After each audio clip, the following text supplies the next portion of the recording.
I don't know if I'm getting the Santa Claus look or the Charles Manson look, but I've never grown a beard, so this is, well, I did once for like a very short time, but it wasn't gray. You know, now it's gray. Well, we're out here because I want to talk about investing. You know, I have bought 10 pieces of property in my lifetime. We're not talking about houses. We're talking about good old-fashioned dirt.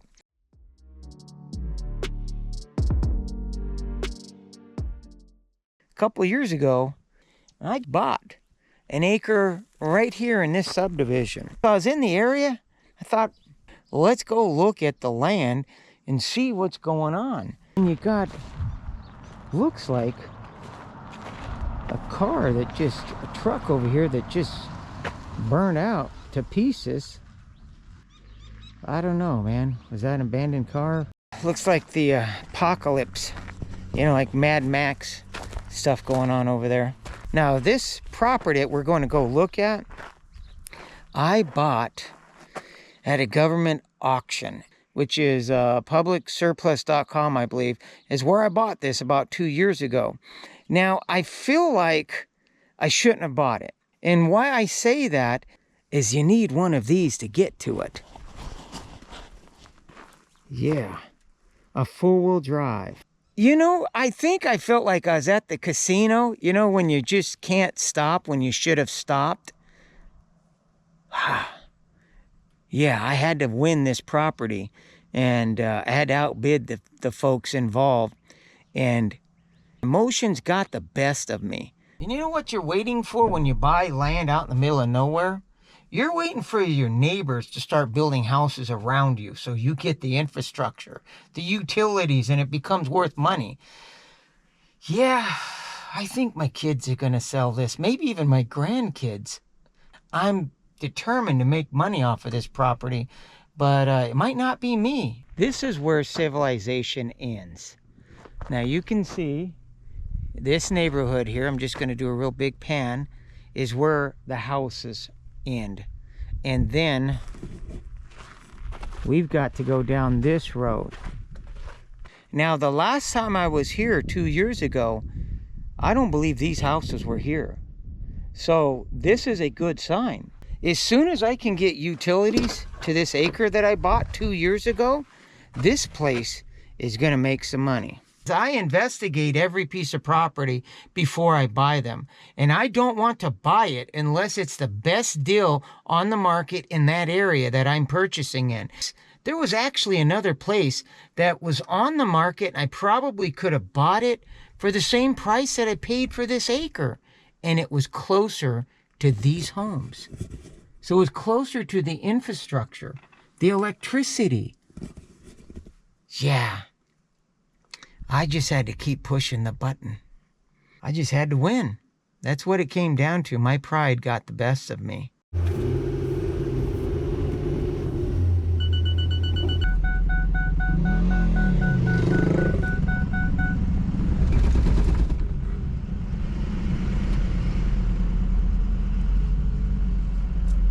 That's why you need to keep things on GoPro. If that guy would have hit me head on, I had him on video.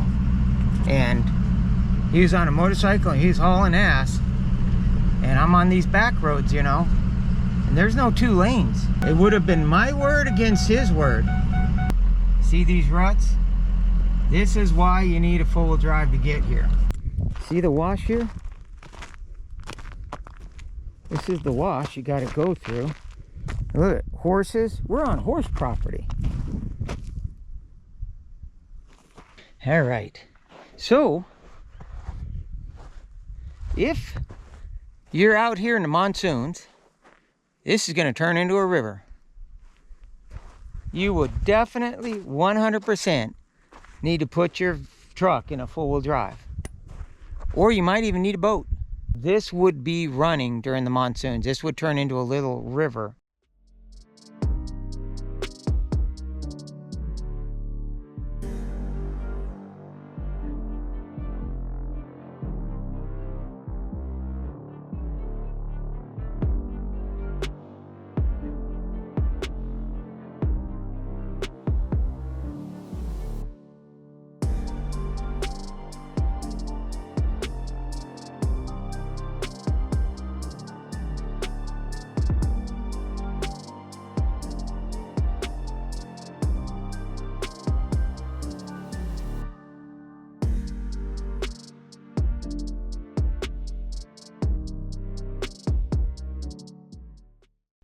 Honey, I'm home.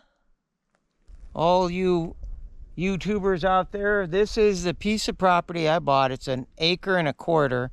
I paid $12,000 for it about 2 years ago. It's worth, I'd be lucky to get 12. I'm being honest with you. That's granite, that pyrite in there.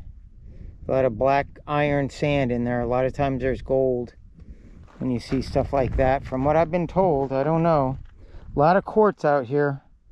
This could be a good place to go, you know, pan on your property. I'm not kidding you. You might find gold in this wash right here. You can do some dry gold washing. If I was out here and that's what I was doing, just living out here, that'd be a kind of fun to do that.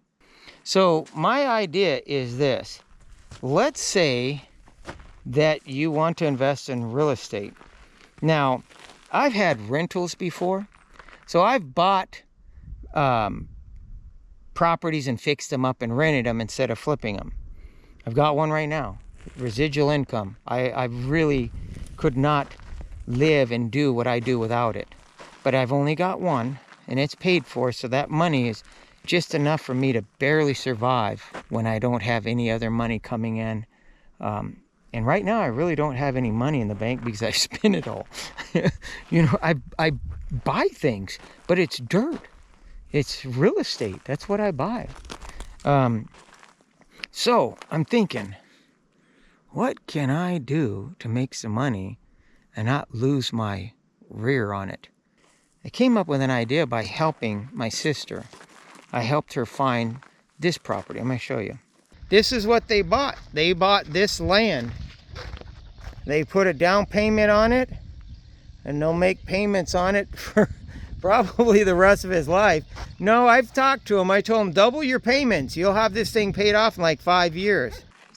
She got that. She paid like $62,000, $63,000, something like that for that.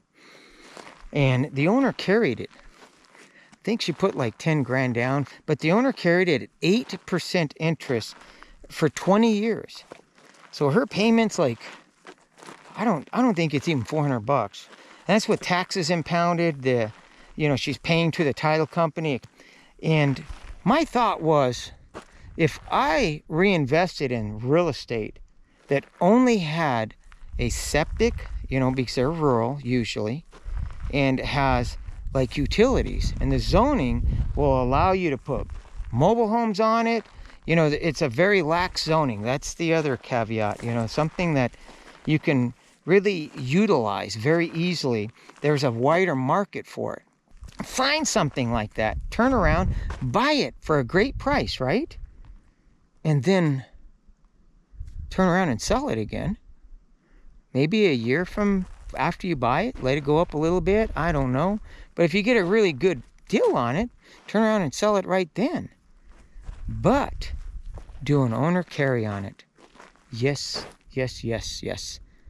Do an owner carry, hike the price a little bit. There's no appraisals or anything involved in these kind of sales like that. It's worth what somebody will pay for it. Jack the price up a little bit, but keep it still in the profit margins of the other properties in the area. And they're getting a great deal then too, because it's really hard to find a bank to finance at like 8% on land. You're going to double your money, do a prepayment penalty after 8 years. Carry this for a certain amount of years. That is a really cool old century plant. Look how tall it is. Man, that is super tall. I don't know if you can get a visual of how tall this is. It's at an angle. You see it? That is just, wow.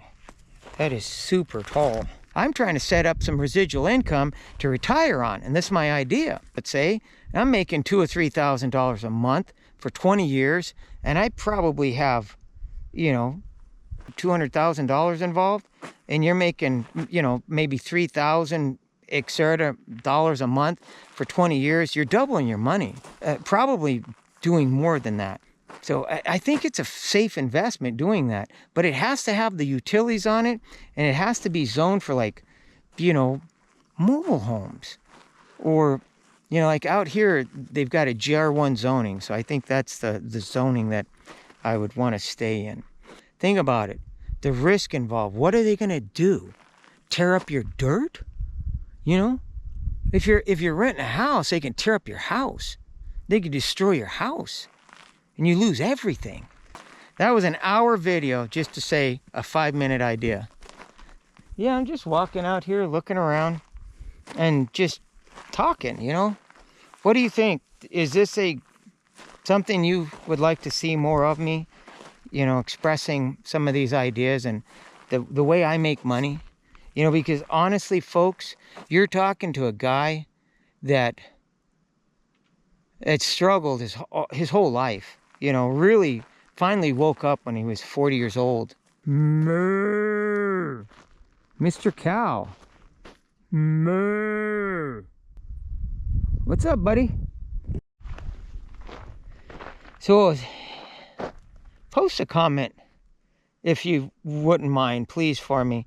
Tell me, what are your thoughts?